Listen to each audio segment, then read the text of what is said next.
concrétisation du vœu du président de la République à corriger les disparités que nous avons au niveau de l'administration. Il faut dire, après une enquête sur le rapport entre hommes et femmes au niveau de l'administration, nous nous sommes rendus compte que les femmes ne représentent que 24% donc des effectifs de l'administration.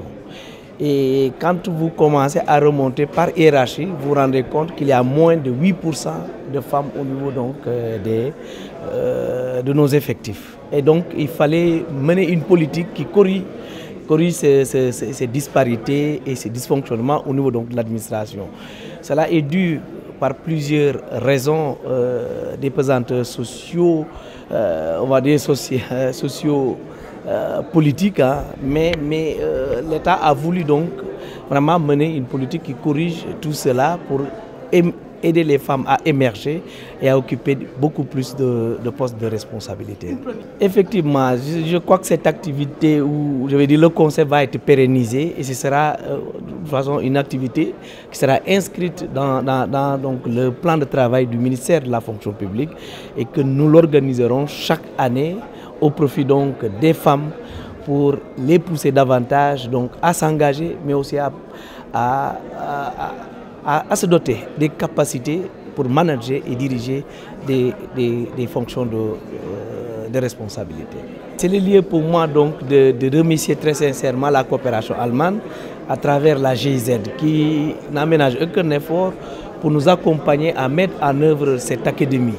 C'est le lieu également donc, de remercier des partenaires aussi de formation qui sont l'ENA, le BOM, le CESAC, mais aussi la FASTEF qui nous a accompagnés tout au long donc, de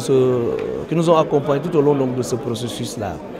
Leur dire que nous venons de traverser une étape, mais ce n'est pas fini, ça va continuer puisqu'il faudra leur accompagner jusqu'à leur intégration ou je vais même dire implémentation. Donc, parce que c'est important donc, de continuer à les encadrer pour qu'elles s'assument davantage au fur et à mesure et acceptent de prendre des postes de responsabilité au sein de l'administration. Bonjour, je m'appelle Nina Neubecker, je suis première secrétaire à l'ambassade d'Allemagne dans la section coopération. Aujourd'hui, nous félicitons et nous célébrons les 20 langueurs qui ont fait le premier parcours de la nouvelle académie de leadership féminin dans l'administration sénégalaise, Ndiaté Yala. C'est vraiment une première et nous sommes contentes en tant que coopération allemande au Sénégal d'avoir pu accompagner cette nouvelle académie sous la tutelle du ministère de la fonction publique et du service public. Et cette nouvelle académie vise de former des femmes déjà occupant des places importantes dans l'administration sénégalaise et de les équiper avec des compétences et aussi d'un réseau de connaissances pour qu'elles occupent des autres cadres, des autres fonctions de l'administration sénégalaise dans le futur. Parce qu'aujourd'hui, les femmes sont très peu représentées, souvent, surtout dans les autres fonctions de l'administration. Oui, c'est possible.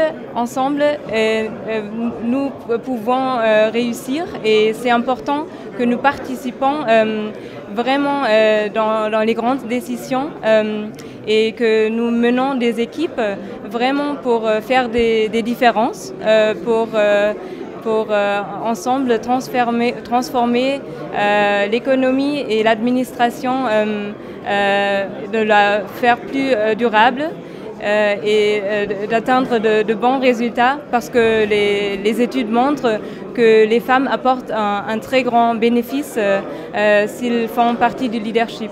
Bien sûr, aujourd'hui nous célébrons la réussite de la première cohorte, mais nous espérons vraiment que cette académie va continuer et je peux vous confirmer que la coopération allemande en tant que partenaire du gouvernement du Sénégal va poursuivre son engagement à côté de nos partenaires sénégalais pour renforcer l'administration sénégalaise, pour la moderniser et aussi pour renforcer la bonne gouvernance ici au Sénégal. Le but, c'est non pas seulement améliorer et moderniser l'administration, mais aussi de créer un environnement de business très propice et très favorable aux investisseurs pour que l'économie grandisse et pour que davantage d'investisseurs viennent. Et pour nous, la promotion des femmes est vraiment une tâche transversale dans tous nos projets. Par exemple, en renforçant les compétences avec la formation professionnelle, mais aussi avec l'appui aux jeunes entrepreneuses sénégalaises, ou bien le soutien à une meilleure accès au foncier, qui est souvent très difficile. Je m'appelle Madame Niass Ngone Diabo-Thioub, économiste et chef de projet au ministère de l'économie, du plan de la coopération. Cette formation, d'abord moi je dirais que j'éprouve une double satisfaction d'abord, d'avoir subi une formation dans divers domaines, notamment l'administration dans ses composantes et son fonctionnement, le leadership, le management, entre autres domaines qu'on a pu à explorer. Maintenant, on compte réinvestir toutes ces compétences-là dans le milieu professionnel et pouvoir motiver d'autres femmes leaders qui vont intégrer cette académie dans le futur, Inch'Allah.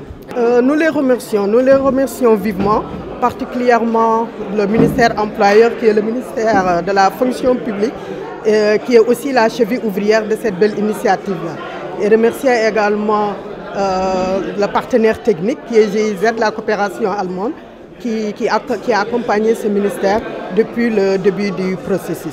Oui, alhamdulillah, on l'a beaucoup amélioré parce que nous a permis de nous redéfinir, de pouvoir adopter une position nouvelle par rapport à celle qu'on avait dans l'administration et même dans le milieu social où nous évoluons avec d'autres personnes. Voilà.